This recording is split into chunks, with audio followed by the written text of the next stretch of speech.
कभी कभी ना एक बहुत छोटी सी घटना हमें जिंदगी के सबसे बड़े सबक सिखा जाती है। तो चलिए आज एक ऐसी ही कहानी सुनते हैं। ये कहानी है प्यार की, सम्मान की और उन मूल्यों की जो एक पीढ़ी से दूसरी पीढ़ी तक जाते हैं। आइए इस कहानी की परतों को खोलते हैं। कहानी की शुरुआत होती है इसी सवाल से। एक टूटे हुए चश्मे की असली कीमत क्या है? क्या वो सिर्फ कुछ कांच और एक फ्रेम की कीमत है, या फिर उसकी कीमत उन यादों, उस जरूरत और उस सम्मान से जुड़ी है जो उसके साथ आते हैं? ये सवाल हमें सोचने पर मजबूर करता है कि हम चीजों को असल में देखते कैसे हैं। तो हमारी कहानी शुरू होती है एक शांत से पार्क से, जहां दो दोस्त बैठे हैं। सब कुछ बिल्कुल नॉर्मल है, लेकिन एक अनजानी से भूल इस शांति को भंग करने वाली है और रिश्तों की एक पूरी नई कहानी लिखने वाली है। जरा सोचिए, पार्क में एक बड़ी सुकून भरी शाम है। दो पुराने दोस्त मोहन बाबू और रमेश बाबू एक बेंच पर बैठे हैं, शायद अपने पुराने दिनों की बातें कर रहे हैं। हवा में हल्की हल्की ठंडक है और माहौल एकदम शांत है। और तभी अचानक से बच्चों के खेल के बीच से एक गेंद आती है और सीधा रमेश बाबू के चश्मे से जा टकराती है। खट! चश्मा जमीन पर गिरकर बिखर जाता है। एक ही पल में बच्चों की वो खिलखिलाहट डर और खामोशी में बदल जाती है। लेकिन रमेश बाबू का दिल देखिए। बच्चों के वो सहमे हुए चेहरे देखकर वो गुस्सा नहीं करते, बल्कि उन्हें प्यार से समझाते हैं, अपनी नम आंखें पोंछते हैं। शायद टूटे चश्मे के लिए नहीं, बल्कि बच्चों के डर को देखकर। क्या बड़प्पन है! लेकिन कहानी का असली मोड़ तो अब आता है। पार्क की वो शांति घर की चार दीवारी में एक तूफान में बदलने वाली है।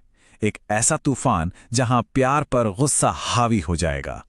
घर पहुंचते ही रमेश बाबू का बेटा दीपक उन पर बरस पड़ता है। उसकी आवाज में अपने पिता के लिए कोई हमदर्दी नहीं है तो सिर्फ टूटे चश्मे की कीमत का गुस्सा। वो पूछता है, आपको पता भी है कितना महंगा चश्मा था वो? और बात यहीं खत्म नहीं होती। दीपक के शब्द और भी ज्यादा चुभने वाले हो जाते हैं, बिल्कुल एक सजा की तरह।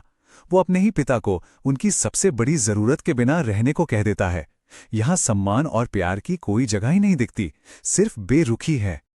और तो और जब रमेश बाबू का पोता मतलब दीपक का अपना बेटा हिम्मत करके अपने दादाजी का पक्ष लेता है तो उसे भी डांट कर चुप करा दिया जाता है।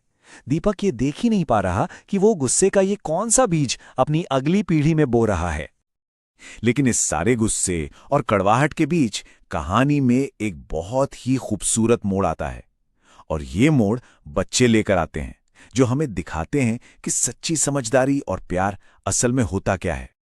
देखिए, जिन बच्चों से वो गलती हुई थी ना, वो बड़ों से कहीं ज्यादा समझदारी दिखाते हैं। वो अपनी गुल्लक तोड़ते हैं, अपनी पॉकेट मनी के पैसे जोड़ते हैं और रमेश बाबू के लिए एक नया चश्मा खरीद लाते हैं। पहनकर देखिए दादाजी कैसा है। बच्चों के ये शब्द कितने सरल और कितने सच्चे हैं। उनके इस छोटे से तोहफे में वो प्यार और सम्मान है जो शायद पैसों से कभी खरीदा ही नहीं जा सकता। रमेश बाबू की आंखों में आंसू आ जाते हैं, लेकिन इस बार ये खुशी के हैं। अब ये सब देखकर रमेश बाबू के दोस्त मोहन बाबू, जो अब तक चुपचाप सब कुछ देख रहे थे, वो और खामोश नहीं रह पाते। अब वक्त है एक जरूरी सबक सिखाने का, वो सच सामने लाने का जिसे दीपक शायद भूल ही चुका है। मोहन बाबू एक एक करके दीपक को आईना दिखाते हैं। पहले वो उन बच्चों की तरफ इशारा करते हैं और कहते हैं, देखो, इन्होंने वो प्यार और सम्मान दिखाया जो तुम भूल गए। फिर वो उसे उसके पिता के त्याग की याद दिलाते हैं और सबसे बड़ी चेतावनी देते हैं, तुम्हारा बेटा सब देख रहा है, जो तुम आज बो रहे हो वही कल काटोगे।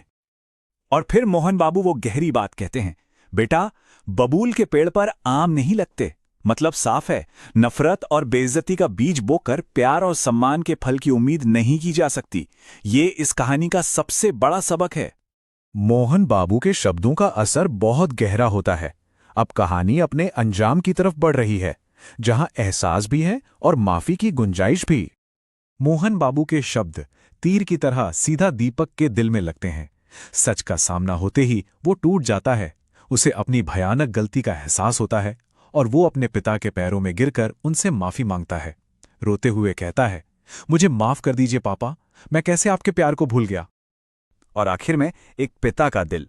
रमेश बाबू एक पल भी नहीं सोचते, वो अपने बेटे को उठाते हैं, उससे कसकर गले लगा लेते हैं और माफ कर देते हैं।